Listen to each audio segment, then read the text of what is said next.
El fútbol profesional chino ha sufrido un cambio radical en los últimos años, pasando de gastos multimillonarios a inversiones mucho más comedidas, influenciadas estas por medidas de control y acrecentadas por la pandemia de COVID. A por el título, un podcast de la agencia F. Hola, ¿qué tal? Bienvenidos a este especial F Sport Business.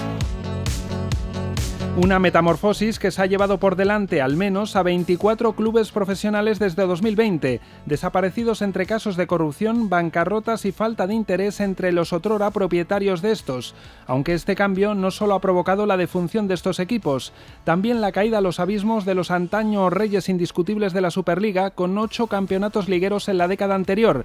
Hablo de Guangzhou FC, conocidos antes con el apellido Evergrande de sus accionistas mayoritarios. Bajo la propiedad de ese gigante inmobiliario chino desde 2010, el club consiguió el ascenso a la máxima categoría en el primer intento con sus nuevos propietarios. Desde entonces, con 2 entorchados de la Liga de Campeones Asiática por el camino, la administración invirtió casi 325 millones de dólares en fichajes durante 10 años. El tope, los algo más de 44 millones de dólares que pagaron al Atlético de Madrid por el colombiano Jackson Martínez en 2016. Unas cifras que contrastan con el nulo gasto en transferencias de las últimas temporadas y que explican en cierta medida el descenso de categoría en 2022 con una plantilla valorada en 3,69 millones de dólares según el portal especializado Transfermarkt. El grupo Evergrande, que acumulaba a mediados de 2022 un pasivo superior a los 300.000 millones de dólares, también empezó la construcción de un estadio para 100.000 espectadores, pero en agosto de ese 2022 confirmó que cancelaba el proyecto y recibiría una compensación de 818 millones de dólares para hacer frente a las deudas contraídas por las obras. Las grandes esperanzas estaban puestas en la academia más grande del planeta, que albergaba a más de 2.500 jóvenes futbolistas y 50 campos de entrenamiento.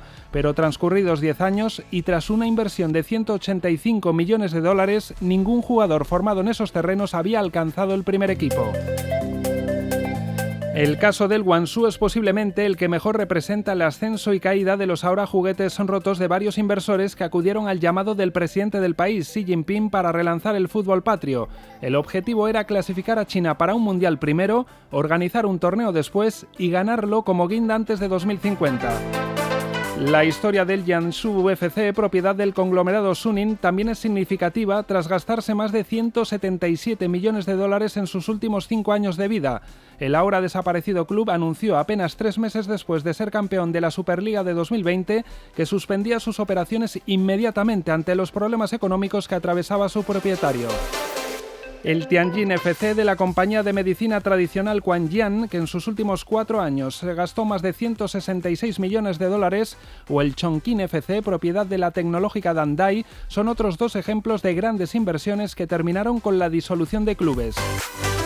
Más parecida a la situación del Guangzhou ha sido la del Hebei, que en su día se permitió contratar a los argentinos Lavezzi y Mascherano, pero que descendió tras empezar una campaña con menos 3 puntos debido a una sanción por impago a sus jugadores. Todo este desenfreno en el gasto provocó que las autoridades del país quisieran controlar la estabilidad a corto plazo del fútbol profesional, con una serie de medidas que frenaron en seco la inversión. En 2017, la Asociación China de Fútbol aprobó un impuesto del 100% a los fichajes de jugadores extranjeros por más de 6,4 millones de dólares. Pretendía así evitar inflar los precios y buscar éxitos a corto plazo. La siguiente decisión, 2 años después, limitó el tope salarial para estos futbolistas en 3,3 millones de dólares netos. Buscaba impedir situaciones como la del argentino Carlos Tevez en 2017, quien declaró que estuvo 7 meses de vacaciones en China por 40 millones de dólares. También se prohibieron los apellidos comerciales dentro de la nomenclatura de los clubes. Así los Evergrande, Quanjian y Fortune tuvieron que dejar paso a los más tradicionales Fútbol Club. Y ya durante la pandemia en 2020 se limitó el gasto anual de cada equipo en 75,4 millones de dólares. Sentaron así todas las bases en su segundo intento por llevar a cabo el plan con el que esperan llevar al fútbol chino a lo más alto en 2050. Es todo por hoy, gracias por acompañarme y no te olvides de suscribirte al podcast y también a la newsletter F Sport Business. A por el título, un podcast de la agencia F.